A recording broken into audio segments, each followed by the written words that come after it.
मी मयूर मधुकरराव महाजन, नांदेड येथील रहिवासी असून MSc मॅथमॅटिक्स हे औपचारिक शिक्षण पूर्ण केलेले आहे।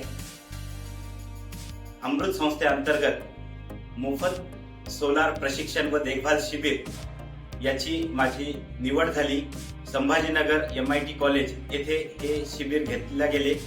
या ठिकाणी त्याची थिअरी, प्रॅक्टिकल आणि टेक्निकल नॉलेजही खूप चांगल्या पद्धतीने दिला गेला।